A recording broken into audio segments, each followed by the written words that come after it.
성도 여러분 안녕하세요. 아름다운 찬양 감사드립니다. 오늘은 이게 농아인 체육대회가 있어서 우리 이쪽은 늘 비슷한데 이쪽은 오늘 그 썰물처럼 쭉 빠져나갔어요. 그래서 다음 주에는 다시 그 썰물이 다시 밀물이 돼서 다시 들어오리라고 좀 생각합니다. 또 우리 하성식 성도님이 거의 한 달 가까이 일이 바빠서 못 오셨는데 오늘 오셨습니다. 김포에서. 또 이렇게 감사합니다. 오늘 저는 에베소서 강의 두 번째 시간으로 꽃길만 걷는 인생이라는 제목으로 함께 말씀을 나누겠습니다. 에베소서 1장 15절에서 23절까지 있는 말씀 함께 나누겠습니다. 오래전에 미국에 그 윌리엄 헐스트라고 하는 사람이 살았습니다. 윌리엄 헐스트. 이분인데요. 미국 사람이고 이 사람은 신문, 편집인, 또 언론인입니다. 제가 찾아보니까 이 사람의 별명이 신문왕이더라고요. 신문왕이라는 별명을 가지고 있습니다. 신문사를 크게 운영했던 사람으로 생각합니다. 근데 이 사람의 취미가 있었는데 그 취미가 뭐냐면 이제 고미술품을 수집하는 수집광이었어요. 옛날 그 물건들 있죠? 골동품을 수집하는 그 수집광이었습니다. 사실 이분이 재산이 좀 많이 있고 이번에 아버지가 광산도 가지고 있고 뭐 땅도 가지고 있어서 아버지가 부자예요. 그리고 또 나중에 정치인도 하고 상원의원도 하고 그 밑에서 이제 자랐습니다. 그 가운데 이제 이 사람의 그 취미가 이제 골동품을 수집하는 그러한 일이었는데 이 사람이 어느 날 딱 필이 꽂힌 게 뭐냐면 그 유럽에서 특별히 유럽의 그 왕들 그 왕실에서 사용하는 그 도자기가 있는데 그 도자기에 이 사람이 딱 필이 꽂혀갖고 그거를 꼭 사고 싶어 하는 마음이 들었어요. 그 유럽 왕실에서 쓰던 그 도자기. 그러니까 이 옛날 골동품을 좋아하는 사람들은 다른 사람 별로 관심 없지만 그 굉장히 한번 필이 꽂히면 뭐 돈을 어마어마하게 주고라도 그걸 반드시 사려고 하잖아요. 이 사람도 그 어떤 유럽의 그 어떤 도자기가 있는데 이게 왕실에서 주로 사용했던 도자기인데 그것이 아주 필이 꽂혀갖고 내가 이걸 꼭 사고에 말리라 생각하고 그것을 이제 사려고 알아보는데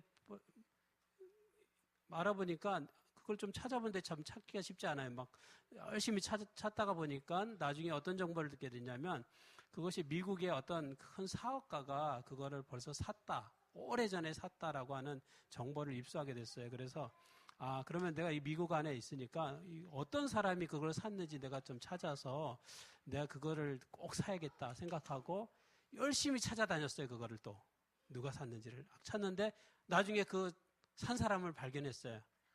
나중에 보니까 그 산 사람이 바로 자기 자신이었던 거예요. 자기가 예전에 그걸 사놓고 광 속에다 넣고 그걸 까맣게 잊어버리고 있었던 거예요. 자기가 샀는데 그 어마어마하고 비싼 그 도자기를 사놓고서 그걸 광 속에 집어넣어놓고 자기가 산지조차도 잊어버리고 나중에 이 도자기를 사려고 그렇게 막 유럽으로 또 미국으로 이렇게 돌아다니면서 그렇게 찾았던 거예요. 결국에 찾았는데 누구예요? 그 사람이? 그 도자기를 산 사람이 바로 자기 자신이었다는 거예요. 어마어마하게 귀중한 도자기를 가지고 있으면서도 그것을 모르고 있었던 거죠. 이러한 일들은 때때로 우리 그리스도인의 삶 속에서도 그것이 반복되는 경우가 있습니다. 우리 그리스도 안에서 어마어마한 귀한 은혜가 있고 축복이 있는데 그것을 모르고 우리가 살아갈 때가 있어요. 오늘 말씀은 우리가 영적인 삶이 주는 축복들에 대해서 우리가 함께 살펴보려고 합니다. 우리가 지난 시간 그 에베소서 1장의 시작이 하나님의 뜻이라고 하는 말로 시작이 됩니다. 하나님의 뜻으로 말미암아 그리스도 예수의 사도된 바울. 하나님의 뜻이 무엇인가? 우리가 지난 시간 그것을 좀 살펴봤는데 하나님의 뜻은 뭐예요? 하나님의 뜻은 우리가 그리스도 안에 사는 것입니다. 하나님의 뜻은 우리가 그리스도를 믿고 사는 거예요. 하나님의 뜻은 우리가 그리스도를 본받아서 우리의 삶이 변화되어 가는 것입니다. 하나님의 뜻은 당신의 백성들이 하나님의 꿈을 이루는 사람들이 되는 것이 하나님의 꿈이에요. 우리는 그리스도 안에서 영적인 많은 축복들이 있음을 기억하게 되기를 바랍니다. 마치 이 허버트라고 하는 사람, 이 윌리엄 허스트라고 하는 이 사람이 귀하고 소중한 보물을, 도자기를 가지고 있으면서도 그걸 깨닫지 못했던 것처럼 우리가 정말 소중한 하나님이 주신, 우리에게 주신 영적인 많은 축복들이 있는데 그것을 깨닫지 못하고 살아갈 때가 너무 많은 거예요. 바울은 이 감옥에서 이 에베소서를 썼는데요. 그는 그 감옥에 갇혀 있었지만 에베소 교회에 관한 소식을 그가 듣게 됩니다. 에베소서 1장 15절은 이렇게 시작하죠. 이로 말미암아 주 예수 안에서 너희 믿음과 모든 성도를 향한 사랑을 나도 듣고. 바울이 뭘 들었냐면 에베소 교인들의 그들의 신실한 믿음을 그가 들었고, 또 그들이 그 믿음을 모든 성도들에게 사랑으로 표현한다고 하는 그러한 이야기를 그가 듣게 되었다라고 말합니다. 성도들에게 사랑을 나타내고 사랑을 표현한, 그냥 믿음, 믿는다, 예수님 안에서 참 믿음이 좋다라고 하는 것으로 끝나지 않고 그 믿음이 다른 사람들에게 어떻게 영향을 미치는지, 사랑으로 많은 사람들에게 사랑을 실천하는 그 에베소 교인들의 모습을 보고 바울이 마음에 감동이 됐다라고 하는 거예요. 그러면서 사도 바울이 이 성경에 기록하기를 내가 기도할 때마다 감사가 넘친다는 거예요. 에베소 교인들을 생각하니까 감사가 넘쳐요. 우리가 신앙생활을 할 때 내가 믿음을 갖는 것, 믿음을 소유하는 것, 그거 참 중요합니다. 근데 그 믿음이 반드시 어떤 믿음이 돼야 돼요? 사랑으로 표현되는 믿음이 돼야 돼요.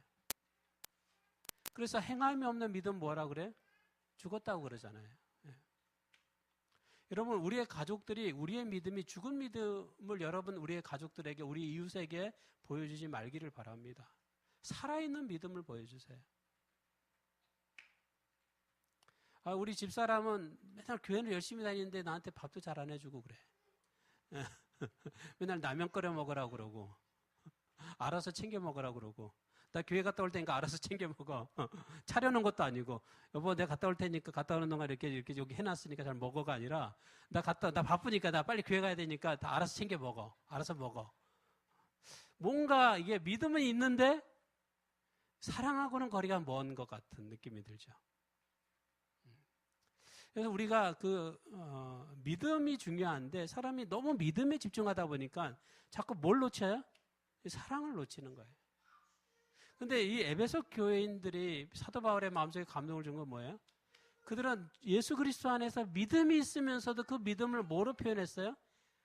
그 이웃을 향한 그러한 사랑으로, 모든 성도를 향한 사랑으로 그게 나타났다는 거죠. 그게 그의 마음속에 감동이 돼요.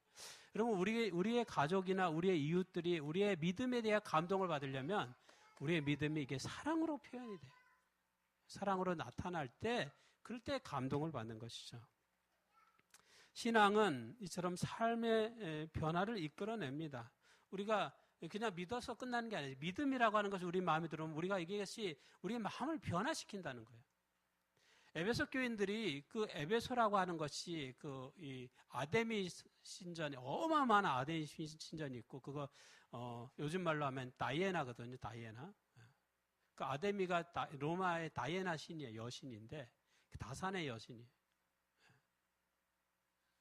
그래서 그 마을, 이 아데미라고 하는, 그러니까 에베소라고 하는 도시에는 그런 아데미 신상을 만들어서 파는 것이 굉장히 큰 사업이었어요. 마치 관광지에 가면 그 관광용품 팔잖아요. 그것처럼.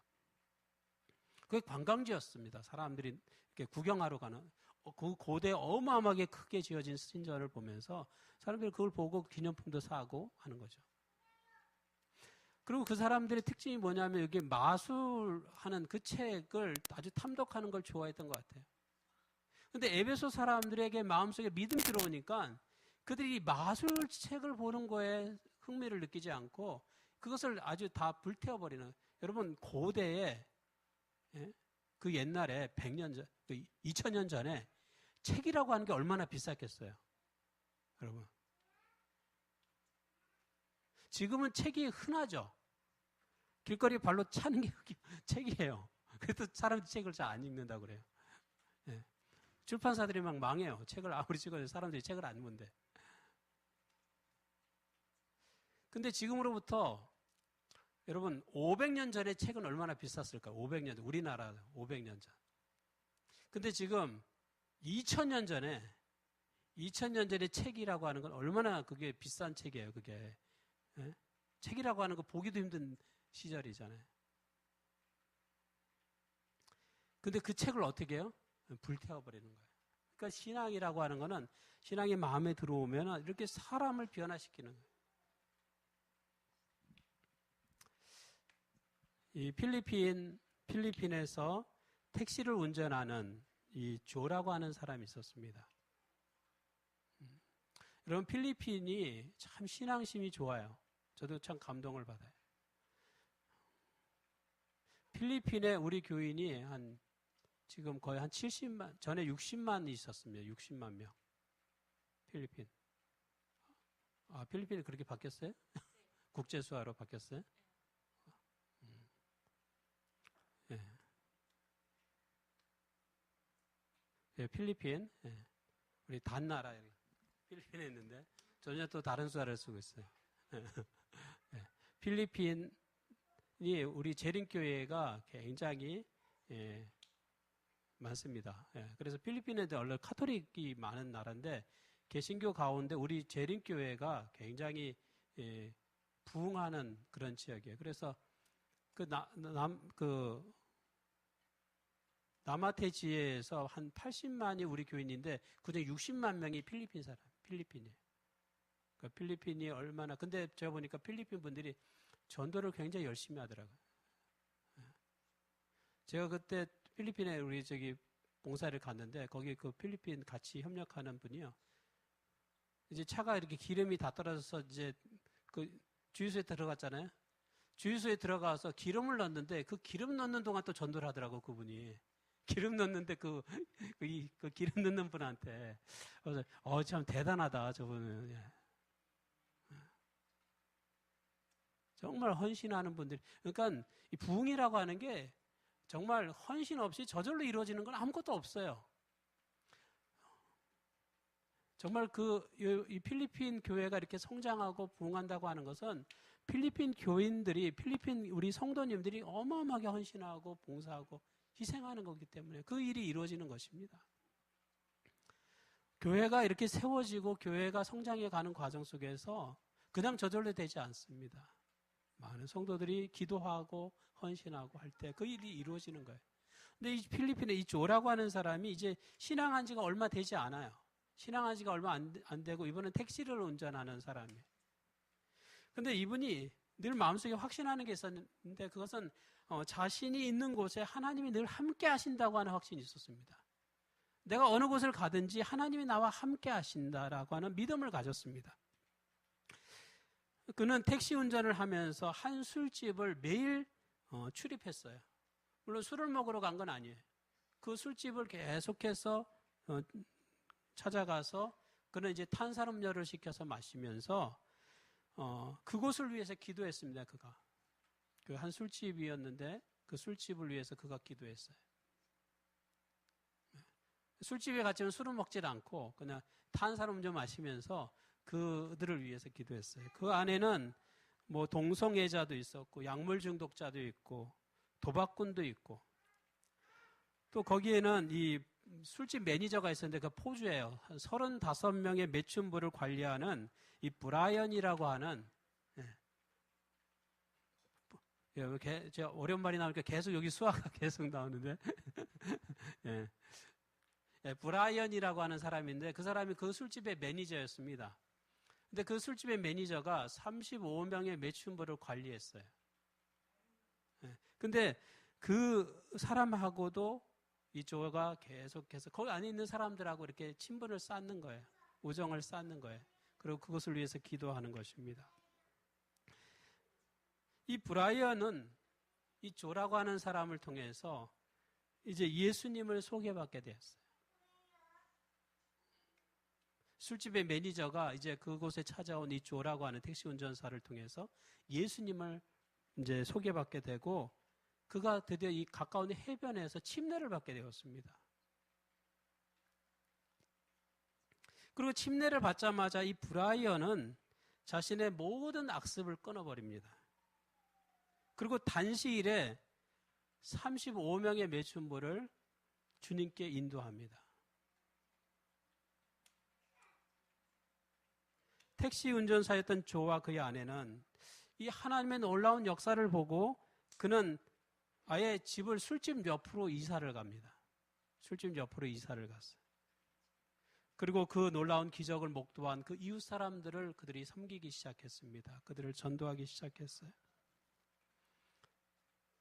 그 술집의 이웃들 가운데는 바로 그 술집의 주인이었던 테디라고 하는 사람, 그 사람 변호사였는데 그 사람하고도 친하게 되었어요. 그 사람하고도 우정을 쌓게 되고 그 사람에게도 예수님을 소개하게 됐는데 그가 예수님을 영접하게 되었습니다.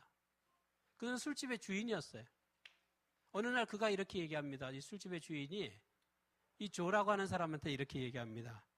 자신의 술집을 교회로 만드는 게 어떻겠냐고 이렇게 제안을 하는 거예요. 지금 술집의 매니저도 예수님을 믿고 변화되었고 그 술집에 있었던 35명의 매춘부도 다 예수님을 믿고 변화되었고 이제는 그 술집의 주인도 예수님을 받아들여서 변화가 되었어요. 이제 우리가 더 이상 술집을 계속할 필요가 없다. 이 술집을 아예 교회로 바꾸면 어떻겠냐 이런 제안을 하게 되었습니다. 여러분 정말 이 도시의 유흥가가 하나님의 사랑으로 하나씩 무너져가는 모습을 보는 것이.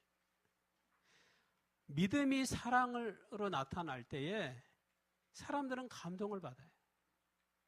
그리고 그 감동은 사람을 변화시키는 것입니다. 여러분 우리가 하나님을 믿는 우리가 사람들에게 감동을 주는 그리스도인이 되기를 바랍니다. 우리 믿음이 사람에게 감동을 줄 수 있습니까? 줄 수 있어요. 왜? 내가 감동을 받았기 때문에. 내가 감동을 받고 내가 예수 그리스도를 믿었기 때문에 우리의 믿음이 다른 영혼을 감동시킬 수 있습니다. 에베소서 1장 17절에 보면은 이렇게 기록하고 있습니다. 우리 주 예수 그리스도의 하나님 영광의 아버지께서 지혜와 계시의 영을 너희에게 주사 하나님을 알게 하시고. 성경은 주 예수 그리스도의 하나님 영광의 아버지께서 우리에게 뭘 주신다고요? 지혜와 계시의 영을 주시겠다고 말씀합니다. 우리가 하나님을 알기 위해서는 학교에서 배우는 지식으로 충분하지 않습니다. 지혜와 계시의 영이 필요한 거예요. 근데 그것을 하나님이 우리에게 주시겠다고 말씀하십니다. 여기 교회 증언에 보면 이렇게 기록하고 있습니다. 우리는 말씀을 주신 그 성령의 도움이 없으면 하나님의 계시를 올바르게 이해하거나 깨달을 수 없다. 성령이 없으면 성령의 도움이 없으면 우리가 하나님의 말씀을 읽어도 그것을 올바르게 깨달을 수 없다는 거예요. 제가 전에 만난 사람들 중에 어떤 사람이 있었냐면 성경을 3번 읽었다는 거예요. 저는 그때 성경을 한 번도 안 읽었을 때인데 성경을 3번 다 읽었대요. 근데 그 사람은 하나님을 안 믿어요. 교회도 안 다녀요. 그래서 제가 생각했죠. 나는 성경절 한두 절만 읽고도 내가 이렇게 교회를 다니는데 저 사람 성경을 3번이나 읽어도 교회를 안 다니고 예수님을 안 믿는데. 여러분 그냥 성경을 읽는다고 읽혀지는 게 아니에요. 뭐가 필요합니까? 지혜와 계시의 영이 필요한 거예요. 성령의 도움이 필요한 거예요. 그래서 성경절을 한 절을 읽어도 내가 그 속에서 감동을 받을 수 있는 것은 성령이 우리 마음속에 함께하기 때문에 그런 것입니다. 계시의 영이 없으면, 성령의 도움이 없으면 우리가 성경을 읽어도 그 속에서 올바른 걸 깨닫지를 못하는 거예요. 근데 하나님께서는 우리가 하나님의 말씀을 이해할 수 있도록, 하나님을 알게 하도록 지혜와 계시의 영을 우리에게 주시겠다고 말씀합니다. 영적인 삶을 사는 사람들의 축복은 바로 하나님께서 우리에게 지혜를 주신다는 거예요. 하나님께서 우리에게 계시의 영을 주신다는 것입니다. 그것이 큰 은혜고 그것이 큰 축복입니다. 박사도 이해하지 못하는 걸 우리는 이해할 수 있다는 거예요. 맞습니까? 여러분, 대학에서 박사학위를 받아도 하나님 안 믿는 사람 안 믿습니다.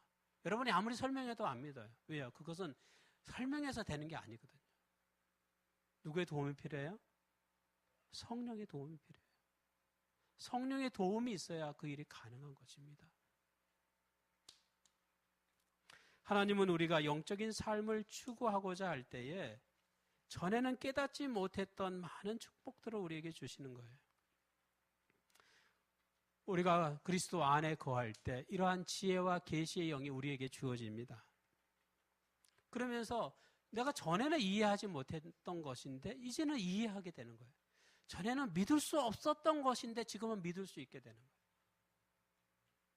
주님께서 바로 그리스도 안에 사는 사람에게 지혜와 계시의 영을 주시기 때문에 그렇습니다. 우리는 학교에서 많은 것을 배웁니다. 지금은 이렇게 입학하는 학생들은 별로 없는데요. 저희 때는 이렇게 입학을 했어요. 다 여기다가 뭘 달았습니까? 이거 다 하나씩 달고 있어야 돼요. 반드시 이걸 달아야 돼요. 이게 뭡니까? 이거 왜 답니까? 예, 그때는 왜 그렇게 콧물이 많이 흘렸는지 막 애들 더럽게 그냥 이렇게 잔뜩 흘리고 다니고 손, 발 다투고 하여튼 그랬어요. 그래서 1학년 학교에 처음 입학하면 어떻게 입학하냐면 이제 다 이쪽에다가 손수건을 하나씩 달고 그건 뭐 하는 거예요? 코 닦는 거죠. 예, 코 닦는 거예요. 예. 아, 이 퀴즈 낼 걸 그랬네. 이거 뭐에 쓰는 도구일까요? 이거 왜 달까요? 이거 한번 물어보려고 퀴즈 낼 걸 잊어버렸네. 예. 저게 바로 용도가 그 용도죠. 이거 콧물을 지금은 좀 덜한 것 같은데 옛날에 왜 그렇게 코를 많이 흘렸는지 모르겠어요. 콧물도 많고. 그래서 항상 저렇게 하고 이제 학교에 딱 들어가면 뭐 배웁니까? 예. 초등학교 1학년 들어가면 뭐 철수, 영희 뭐 이런 거 나오죠. 우리 집 뭐 우리나라. 예. 산수 시간에 1 더하기 1은 2. 이런 거 배워요. 학교에서 이런 거 배워. 이제 배움이라고 하는 걸 딱 처음 시작하는 거죠. 지금 물론 지금은 뭐 이런 거 다 유치원 아니면 어린이집에서 다 띄죠. 뭐 우리 집 철수, 영희 다 띄죠. 1 더하기 1은 2 이런 거 다. 우리는 이때 들어가서 처음 배웠어요. 이때 처음. 유치원도 없었고 좀 부유한 가정들이 유치원 좀 같은 것 같고 어린이집은 없었고 이제 처음 1학년 1일만 들어가서 이제 책이라고 하는 거 처음 봤어요. 연필 하나 처음으로 한번 써보는 거죠. 영희, 철수 뭐 이런 거 한번 처음 써보는 거예요. 배움이라고 하는 걸 이렇게 처음 시작합니다. 그러면서 하나하나 배우고 알아가는 거죠. 근데 우리가 믿음의 학교에 입학하면 우리는 뭐에 대해서 알아가게 돼요? 하나님에 대해서 알아가는 거예요. 우리가 믿음을 가지게 되면, 이 믿음의 학교에 입학하게 되면 우리는 하나님에 대해서 알아가는 거예요. 그래서 오늘 에베소서에 있는 말씀을 보면 지혜와 계시의 영을 너희에게 주사 누구를 알게 하신다고요? 하나님을 알게 하시고. 믿음을 가지고 그리스도 안에 있으면 우리는 하나님을 알아가는 그러한 과정을 경험하게 돼요. 그래서 여러분 신앙생활 속에서 여러분이 하나님을 알아가는 그런 경험을 많이 쌓게 되기를 바랍니다. 하나님을 아는 게 조금밖에 없으면 조금 신앙생활에 어려움이 있고 힘든 일이 있으면 쉽게 믿음을 떠나는 경우들 많아요. 근데 하나님에 대하여 많이 알게 되면, 많이 체험하게 되면, 깊이 알게 되면 웬만해 갖고는 하나님을 떠나지 않습니다. 뭐 기분 나쁘다고 뭐 화난다고 교회를 떠나거나 교회를 쉬거나 그러지 않아요. 왜요? 그건 너무나 낮은 수준이거든요. 하나님을 깊이 알게 되면 우리가 목숨을 죽인다고 해도 하나님을 떠나지 못해. 그게 순교자들이 그랬어요. 너 이거 계속 신앙생활 한다고 하면 너 죽일 거야? 그럴지라도 신앙이 깊어지면은, 신앙이 너무나 확실해지면 그걸 부인할 수가 없는 거예요. 너무나 확실한데, 내가 경험했는데, 내가 아는데 그거를 거짓말을 할 수가 없는 거예요. 우리가 하나님을 깊이 깨달아 알게 되기를 바랍니다. 우리가 믿음의 학교에서 하나님에 대해서 배우는 것입니다. 하나님께서는 이 믿음의 학교에 입학한 이 학생들에게 지혜를 주시고 계시의 영을 주세요. 그래야만 우리가 그것을, 하나님을 올바르게 이해할 수 있기 때문입니다.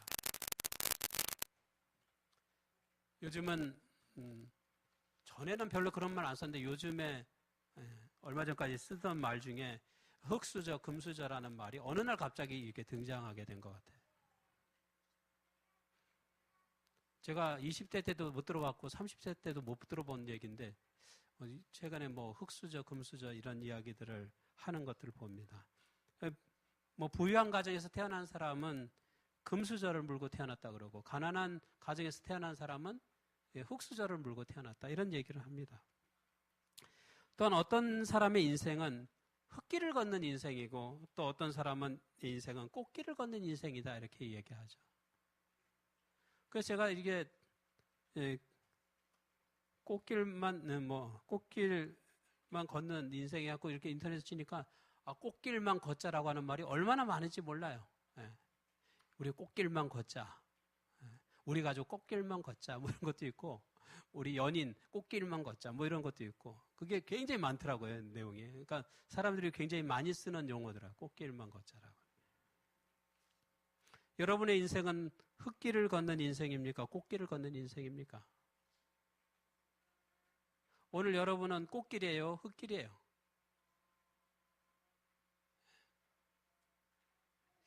우리의 인생이 마치 먼지 나는 흙길을 걷는 것처럼 어떻게 보면 치열하게 살아야 하는 것만 같아요.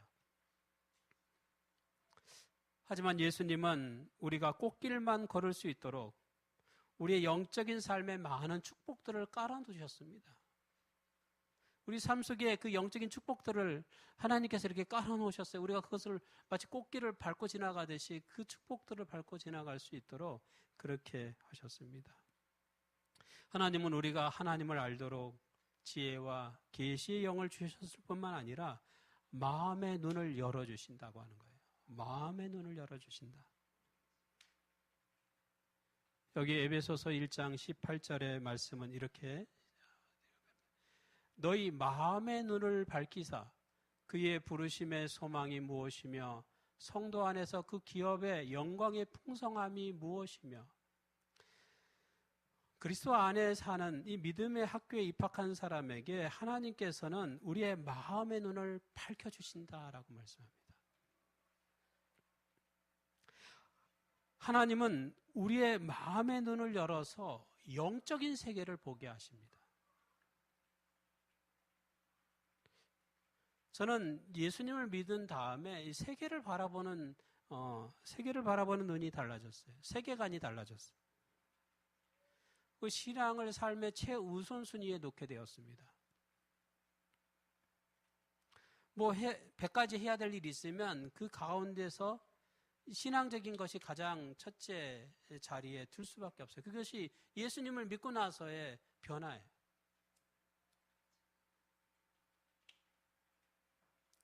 또한 저는 대학생 시절에 7피 동아리 활동을 하면서 이제 맹인분들도 만나고 농인분들을 만났어요.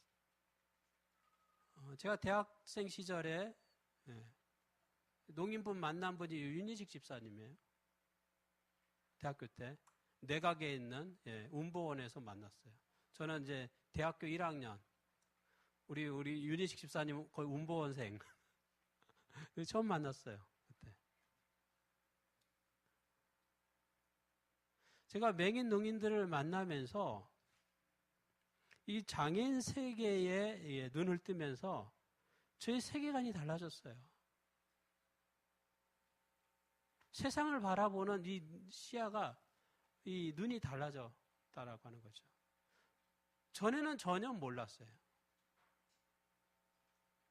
그러니까 마치 하나님을 알기 전에는, 하나님을 만나기 전에는 하나님의 세계가, 영적인 세계가 어떤지를 전혀 몰랐대요. 그런데 하나님을 알게 되고 하나님을 깨닫게 된 다음에는 영적인 세계가 확 열리는 거예요. 영안이 열린다고 하죠. 영적인 세계가 열리는 거예요.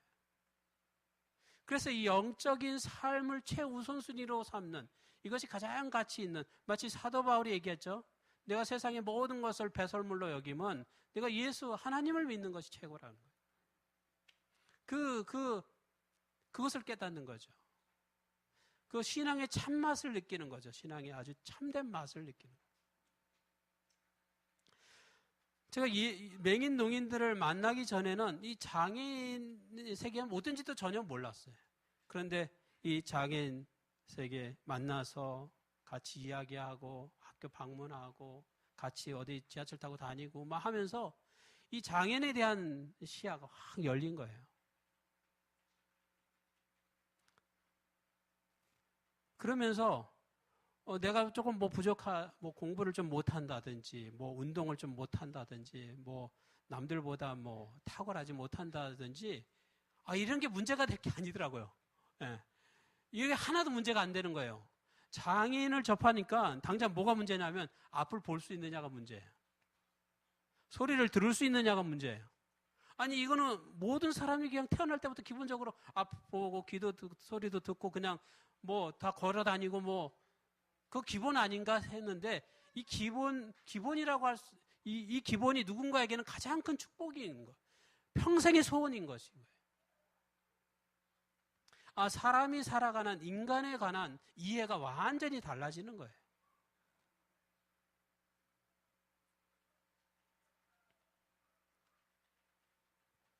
예수님을 만나면 전에 깨닫지 못했던 영적인 세계에 대하여 바라보게 돼요. 보게 되고 깨닫게 되는 것입니다. 그러면서 뭘 깨닫게 되냐면, 이 하나님의 이 영적인 세계 안에 들어오면, 여기 보면 우리의 마음의 눈을 밝히사 뭐를 깨닫게 하냐면 그의 부르심의 소망이 무엇인지를 깨닫게 돼요. 내가 이렇게 교회에 온 것이 그냥 내가 내 발 움직이는 대로 온 게 교회다가 아니라, 내가 이렇게 온 것이 이게 하나님의 부르심이었구나라고 하는 걸 깨닫게 되는 거예요. 내가 그냥 오다 보니까 이렇게 왔다라고 생각했는데, 그것이 아니라 내가 이렇게 교회에 온 것이 하나님이 나를 불러서 이렇게 온 거구나라고 하는 것을 깨닫게 된다고 하는 거예요. 하나님의 부르심에 대해서 깨닫게 된다고 하는 것입니다.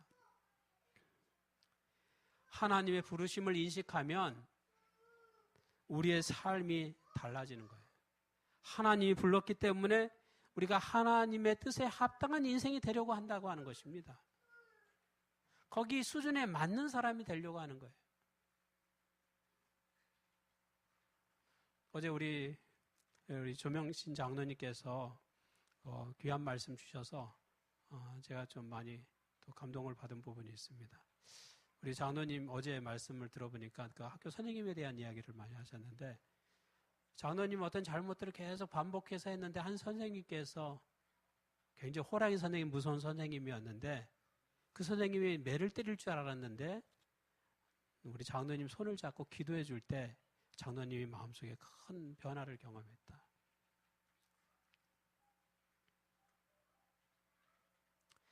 선생님이 자신을 믿어줄 때 자기가 더 이상 그러한 잘못들을 반복할 수 없었다는 거예요.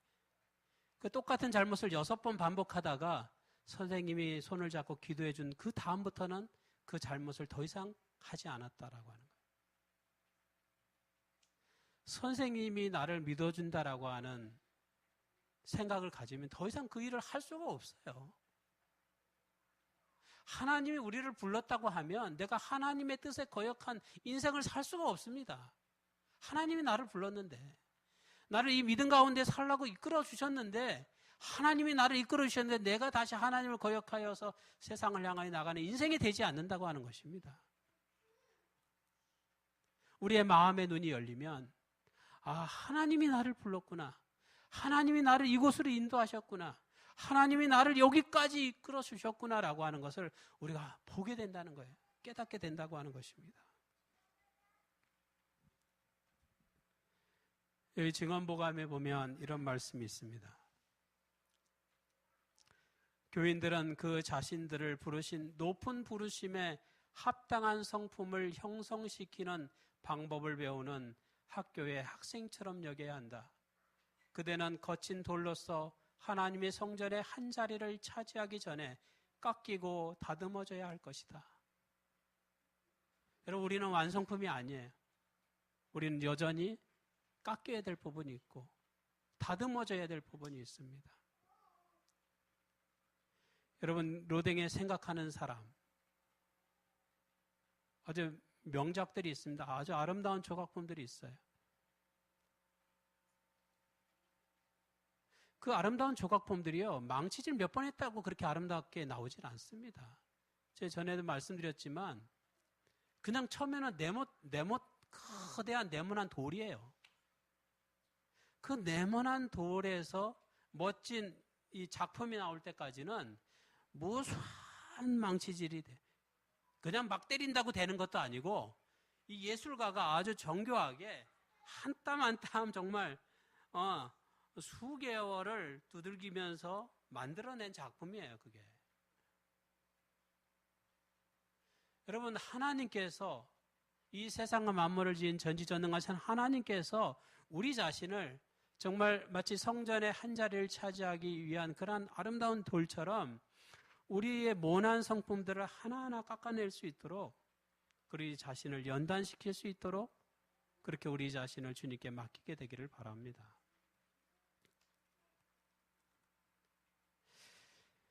하나님은 우리에게 기업을 주십니다.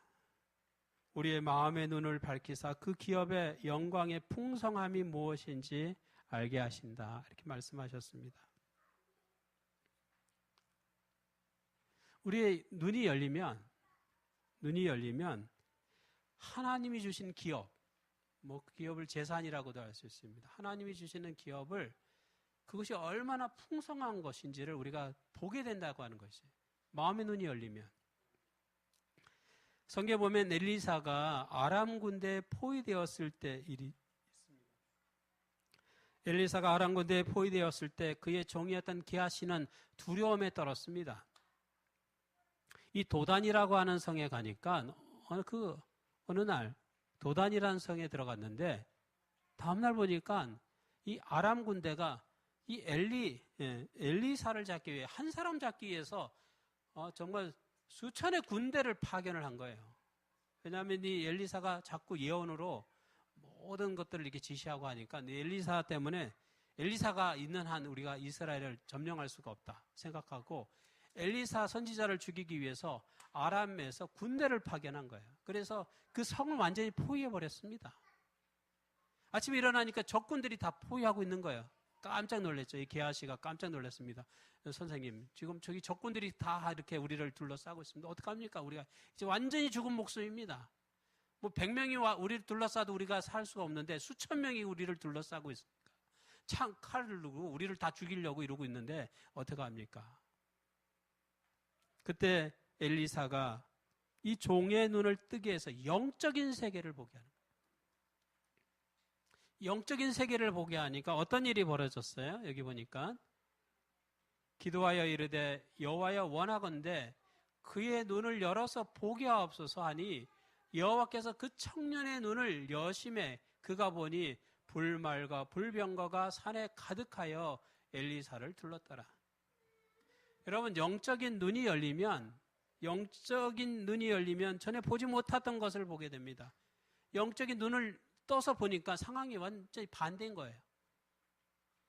처음에는 이 엘리사를 아람 군대가 포위했다라고 생각을 했는데 영적인 눈이 열리니까 사실은 이 아람 군대가 누구에게 포위됐어요?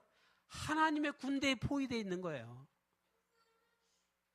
이 적군들이 이 하나님의 군대에 의해서 불말과 불병거로 완전히 포위되어 있었던 것입니다.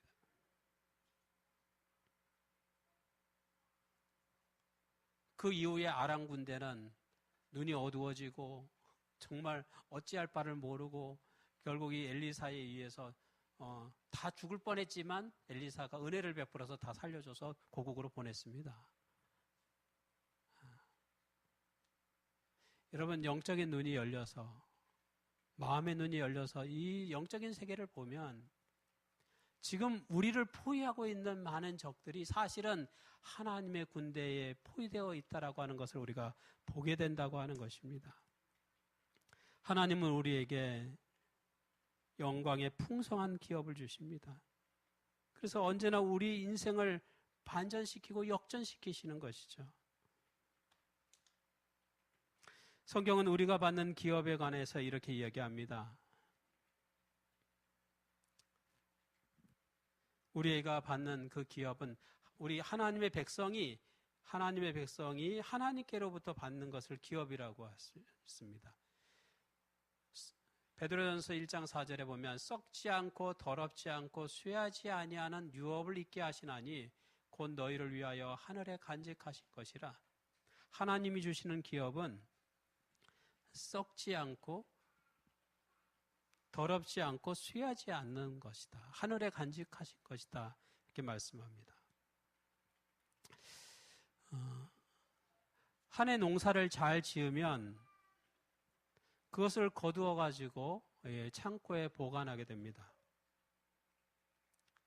근데 문제는 농사를 잘 지어서 뭐 풍성하게 거두면 좋은데 이 농산물이요, 단점이 있어요. 잘 뭐합니까? 잘 썩어요. 여러분, 많이 걷어놨어요. 많이 걷어놨는데 이거 시간이 지나면 어떻게 됩니까? 시간이 지나면 말라요. 또 시간이 지나면 이게 썩기 시작합니다. 오랫동안 보관하고 먹고 싶은데 그것이 그렇게 되지 않는 것입니다. 근데 하나님이 주시는 기업은 썩지 않는다는 거예요. 쇠하지 않는다고 하는 것입니다. 하나님께서 우리를 위한 풍성한 기업을 하늘에 예치해 두셨다라고 하는 것입니다.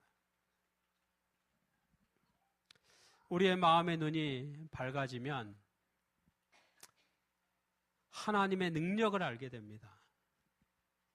여기 에베소서 1장 19절에 보면 이렇게 말씀합니다. 그의 힘의 위력으로 역사하심을 따라 믿는 우리에게 베푸신 능력의 지극히 크심이 어떠한 것을 너희로 알게 하시기를 구하노라. 우리의 마음의 눈이 열리면 하나님의 부르심을 우리가 깨닫게 되고요. 또 하나님의 기업이 얼마나 풍성한지를 보게 되고 또 하나님의 능력이 얼마나 강력한 것인지를 우리가 알게 된다라고 하는 것입니다. 사도 바울은 이것이 성경절이 한 절인데 여기 이 능력이라는 말이 여기 4번 기록되어 있습니다.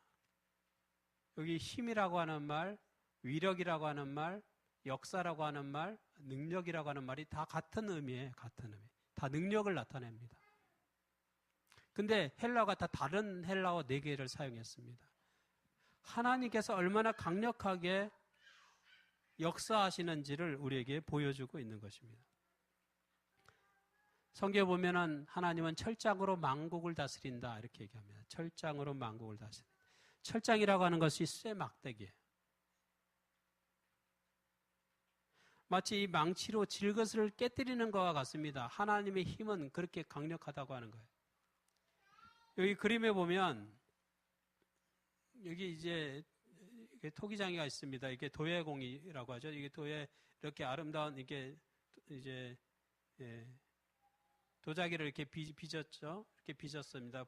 도자기를 빚었는데 이렇게 불로 가열하는 동안에 때때로는 그 자기가 일그러지기도 하고 또는 이렇게 기포가 생기기도 하고 그렇게 조금 원하는 대로 모양이 안 나올 때가 불량이 되죠.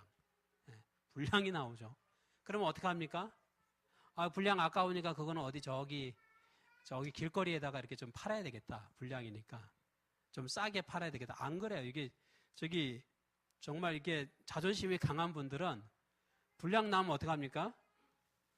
여기 망치 가지고 여지없이 때려갖고 깨뜨려 버립니다. 예. 그 망치로 톡 치기만 해도 어떻게 돼요? 와장창하고 깨지잖아요. 우리를 대적하는 이 적은 마치 하나님이 망치와 같고 이 철장가드 같은 거고, 그 적은 질그릇과 같은 존재예요. 하나님이 한번 내리치면 다 깨져버리는 거예요. 다 산산조각 나는 것입니다. 그게 하나님의 능력이라는 거예요. 하나님의 능력이 그렇게 강하다고 하는 것입니다. 하나님은 주님을 죽은 자 가운데서 다시 살리시는 능력이 있는 분이세요. 하나님의 능력은 오늘날도 여전히 우리를 붙들고 계시고 그 능력이 우리를 살게 하는 것입니다. 그 하나님의 능력이 오늘 지구를 움직이게 하여 우리가 이렇게 살아갈 수 있도록 또 계절을 만들어내는 것입니다.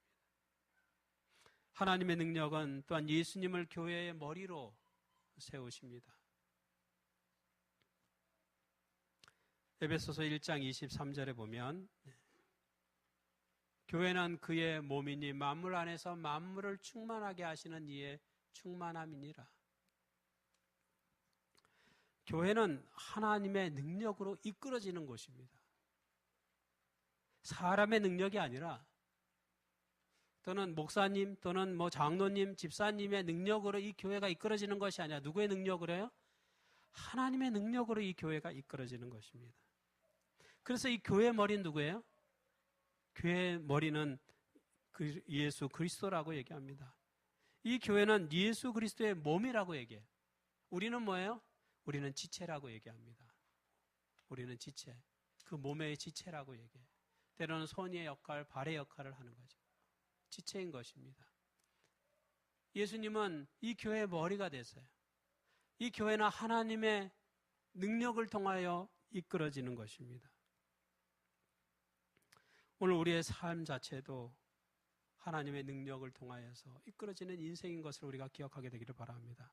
그리스도 안에 사는 사람은 자신의 힘이 원동력이 돼서 사는 것이 아니라 하나님의 힘이 원동력이 돼서 하루하루를 살아가는 힘을 얻게 되는 것입니다. 그래서 예수님은 너희가 사람이 떡으로만 사는 것이 아니라고 했잖아요. 하나님의 입에서 나오는 말씀으로 산다고 했죠. 그 뭐냐면 우리는 하나님의 능력을 통하여 움직이는 사람이에요. 우리 자체 개발된 발전기로 해갖고 우리가 사는 게 아니라 우리 그리스도인들은 하나님의 능력으로 사는 인생인 거예요. 제가 한 가지 이야기를 드리고 말씀 마치겠습니다. 이 맥스웰이라고 하는 사람이 있었습니다. 이 맥스웰이라고 하는 사람이 오랜만에 휴가를 얻었습니다. 그래서 휴가를 어디로 갈까 고민하다가 알프스로 한번 가봐야겠다 생각을 하고 이 오스트리아 알프스 산맥에 있는 한 산장을 찾게 되었습니다. 마침 이 산에는 아주 이게 눈이 이렇게 쫙 쌓여 있었습니다. 알프스가 정말 눈으로 싹 이렇게 아름답게 쌓여 있었습니다. 그런 이 눈이 참 너무나 아름답게 보여서 이 눈에 매혹이 되어서 한 발 한 발 내딛다가 보니까 이 산봉우리까지 올라가게 된 거예요. 산봉우리까지 꼭대기까지 올라갔습니다. 그리고 이제 올라가서 이제 다시 내려오는데 올라갈 때는 길이 보이는데 내려올 때는 길이 안 보이는 거예요. 여러분, 겨울에 산행이 참 위험한 거예요. 겨울에 이렇게 같이 다니지 않으면 굉장히 위험합니다. 그래서 겨울 산행할 때 조난을 많이 당해요. 왜냐하면 올라갈 때는 꼭대기만 보고 올라가니까 방향이 보이잖아요. 그냥 무조건 올라가기만 하면 되잖아요. 근데 내려올 때는 이 길을 가면 절벽인지 이 길이 길인지는 몰라요. 내려올 때는. 더군다나 눈이 쌓이니까 길도 안 보여요. 그러니까 내려오다가 사고가 나는 거예요. 내려오는데 이 길이 맞는지 저 길이 맞는지 모르겠는 거예요. 올라가는 건 올라가는데 내려오는 게 힘든 거예요. 그러다가 이 사람이 길을 잃어버린 거예요. 이 눈이 쌓이고 겨울이잖아요. 추운데 헤매다가 지쳐가지고 이제는 이 정신이 오락가락한 거예요.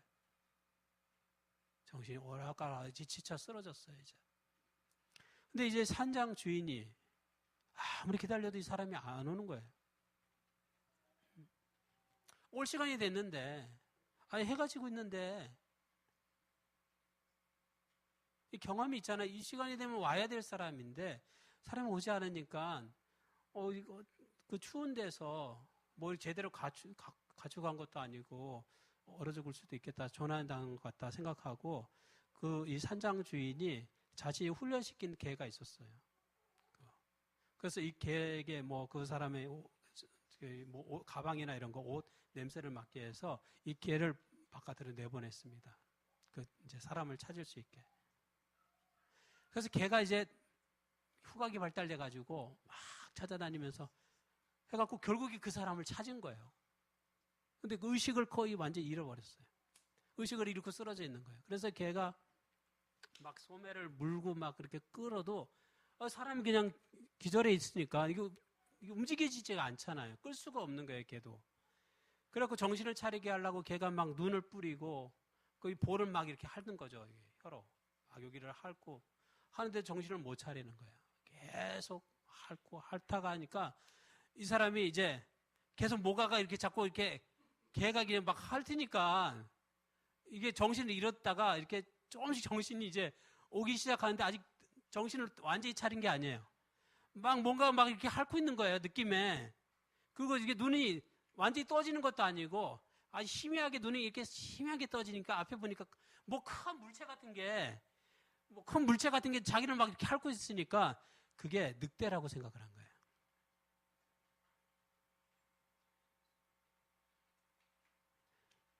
그 아무것도 없는 야산에 어떤 이게 큰 게 와가지고 나를 막 핥고 있으면 어떻게 해요? 나를 잡아먹으려고 이 늑대가 나를 간보고 있구나.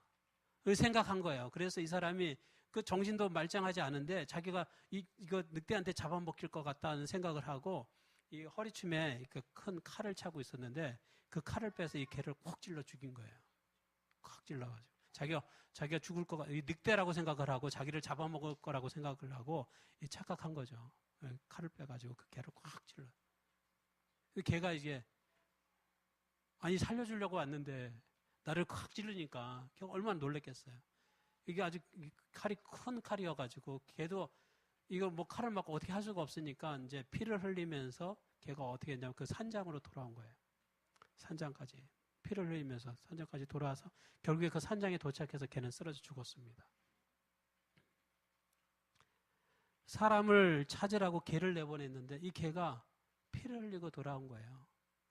그리고 죽은 거예요. 그래서 이 산장 주인하고 이 구조대가 개가 흘린 그 피를 따라서 간 거예요. 개가 피를 흘린 그 길을 따라서 계속 가다 보니까 거기에 그 맥스웰이라고 하는 사람이 쓰러져 있는 거예요. 그래 발견해가지고 그를 구했다는 것입니다. 여러분, 이 맥스웰이라고 하는 한 영혼이 이 한 개가 희생하는 것을 통해서 그가 살아나. 그를 어떻게 구조했습니까? 이 개가 흘린 피를 따라서 구조한 거예요. 여러분, 예수님께서 우리를 위해서 피를 흘리셨습니다. 여기 에베소서 1장 7절에 보면 우리는 그리스도 안에서 그의 은혜의 풍성함을 따라 그의 피로 말미암아 속량 곧 죄사함을 받았느니라. 예수님의 피로 말미암아 우리가 구원받고 우리가 살게 된 것입니다. 그 개가 흘린 피는 그 개의 희생이고 개의 죽음이었지만 그 피를 통하여 그 한 영혼이 살게 된 것입니다. 예수님은 우리를 위하여 피를 흘렸지만 그 피는 우리의 인생의 꽃길이 되었어요. 우리 삶을 인도하는 축복의 열매들이 된 것입니다. 우리는 그리스도 안에 들어오면 그 안에 많은 영적인 축복들을 하나님 우리에게 주셨어요. 우리의 눈을 밝게 하여 주셔서 영적인 세계를 보게 하시고 지혜와 계시의 영을 주셔서 하나님을 알게 하고 그리고 기업의 풍성한 것을 보게 하고 우리가 하나님의 능력으로 사는 인생이 되도록 그 개가 피를 흘린 것처럼 예수 그리스도가 저와 여러분을 위하여 피를 흘렸다고 하는 사실을 기억하게 되기를 바랍니다. 그 예수님의 피로 저와 여러분이 산 거예요. 우리가 구조된 거예요. 우리가 구출된 것이에요. 우리가 구원받은 것입니다. 하나님의 영적인 축복들, 이것들을 우리가 소중하게 기억하고 감사하며 살아가게 되기를 바랍니다. 우리는 그리스도 안에서 하나님의 능력으로 살아가는 인생임을 기억하는 저와 여러분이 되기를 간절히 바라면서 오늘 말씀 마치겠습니다.